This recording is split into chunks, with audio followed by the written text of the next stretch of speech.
J'ai trouvé le pleurote étalé.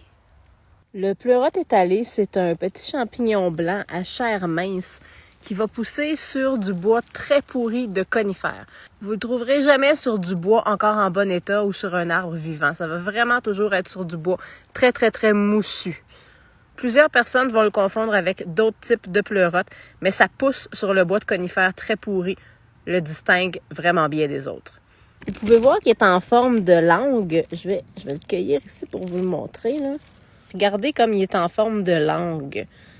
Il y a plusieurs personnes qui vont confondre le pleurote étalé avec des crépidotes. Les crépidotes vont avoir une sporée brune, alors que le pleurote étalé va avoir une sporée blanche. Vous pouvez voir aussi que c'est un champignon qui n'a pas de pied. Donc, toutes les lames vont se concentrer vers le point d'attache. Mais si jamais vous trouvez un champignon blanc comme ça qui a un pied, c'est pas le pleurote étalé. Dans la littérature, vous allez trouver des cas d'intoxication au pleurote étalé. C'est des cas qui ont eu lieu principalement au Japon il y a plusieurs années. Puis, c'était probablement dû à des gens qui avaient consommé une trop grande quantité du champignon et qui avaient possiblement déjà des problèmes de santé. Donc, au Québec, on considère que c'est un bon comestible, mais comme n'importe quelle autre sorte de champignon, on recommande de ne pas en manger une trop grande quantité. On me demande souvent comment je cuisine mes champignons. Tous mes champignons, je les cuisine de la même façon. Je vous montre ça.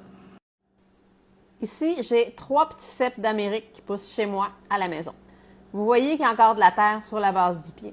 Je vais aller retirer la terre au couteau, mais si ça avait été une autre espèce, j'aurais simplement coupé la base du pied. Ici, on voit que la base a été épluchée au couteau.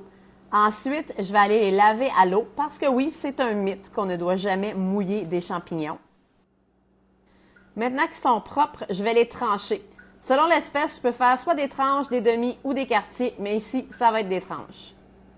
Vous pouvez voir que j'ai tranché sans séparer les chapeaux des pieds et que je n'ai pas retiré les tubes parce que les spécimens sont jeunes. Je commence toujours par une cuisson à sec dans une poêle à feu moyen pour faire rendre l'eau des champignons. Mais ceux-là, ils étaient vraiment denses puis ils ne contenaient pas beaucoup d'eau, fait qu'ils se sont mis à coller pas mal tout de suite quand je les ai mis dans la poêle. J'ai donc ajouté le beurre dès le début de la cuisson pour éviter que ça colle. Ensuite, le truc, c'est de cuire à feu moyen en brassant le moins souvent possible pour laisser dorer les champignons. On voit ici que les champignons commencent à être bien dorés sur le pourtour. Ça ressemble à ça une fois que c'est cuit, les champignons bien dorés. Puis je termine avec un peu de sel. Maintenant, c'est le temps de goûter. Toujours aussi délicieux, comme d'habitude.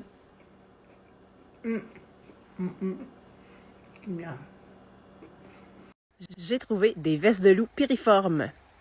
La veste de loup piriforme, c'est un champignon qui va pousser en groupe, principalement sur des troncs d'arbres morts. On pourrait la trouver par contre sur des racines ou même sur des copeaux de bois, en autant que c'est sur du bois mort.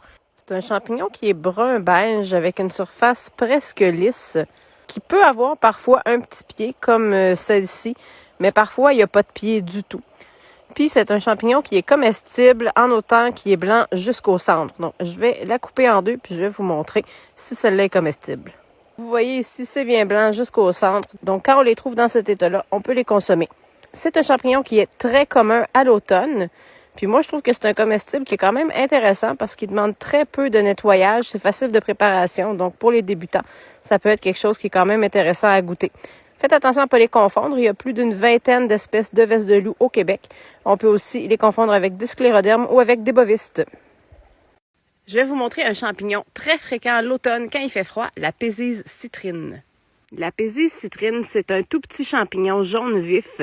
Le chapeau va faire entre 1 et 3 mm, puis il n'y a pratiquement pas de pied. Il va pousser de manière très grégaire. Parfois, il peut couvrir des troncs entiers. Donc, je vais vous montrer mon doigt à côté. Vous allez voir à quel point c'est pas gros, là. Donc, vous voyez la taille des champignons. Ça pousse sur du bois mort, de feuillus ou de conifères et c'est non comestible. Je vais vous présenter un champignon qu'on peut voir à l'année, mais qui aime particulièrement le froid et la pluie, la trémelle à spores jaunes. La trémelle à spores jaunes, c'est un champignon qui est très gélatineux. Celui-là est quand même assez dense, mais si on voit les autres à côté, là, on voit qu'ils sont vraiment plus mous. J'en ai d'autres ici plus loin. J'en ai là, ici. Ceux-là poussent à la maison sur une souche de conifère. Je pense que c'était une épinette. C'est un champignon qu'on va trouver seulement sur le conifère. Par contre, il y a un sosie qui pousse sur le bois de feuillu qui est la trémelle mésentérique. Vous pouvez l'observer à l'année. Parfois, c'est un champignon qui pousse seul. Parfois, il va couvrir des troncs entiers.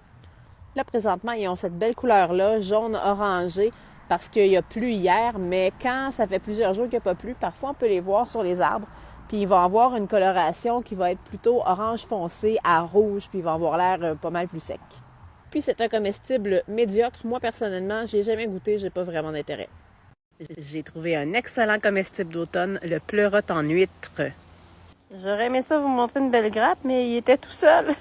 Le pleurote en huître, c'est un champignon qui va pousser sur le bois mort de feuillu, qui aime particulièrement le temps froid. Donc, je vais vous le cueillir, puis on va regarder en dessous du chapeau. Celui-là, il n'y a pas vraiment de pied, mais parfois, ils peuvent avoir un pied qui est bien présent. Puis on voit que les lames sont décurrentes. On voit que les lames descendent. Puis, la couleur du chapeau ici, c'est beige, mais ça peut être plus grisâtre ou ça pourrait être aussi plus pâle.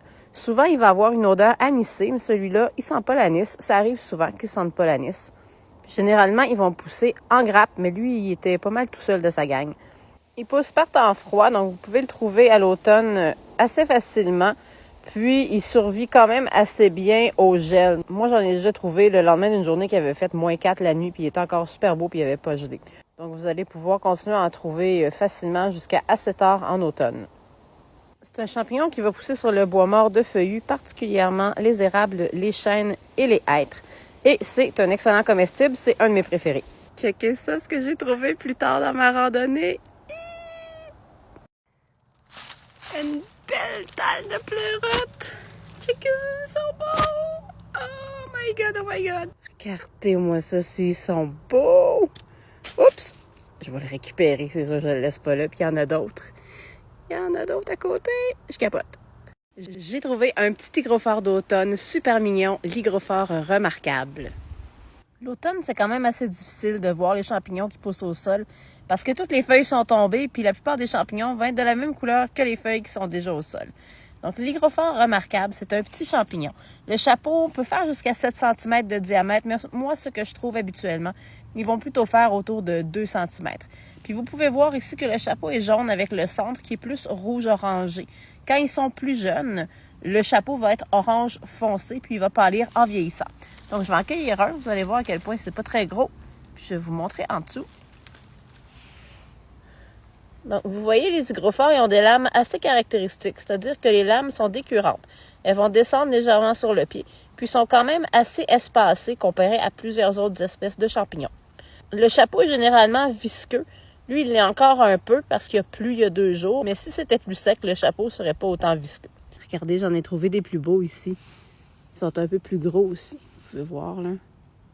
C'est un petit champignon qui pousse en présence de mélèzes puis qui affectionne particulièrement les milieux humides et c'est un comestible médiocre.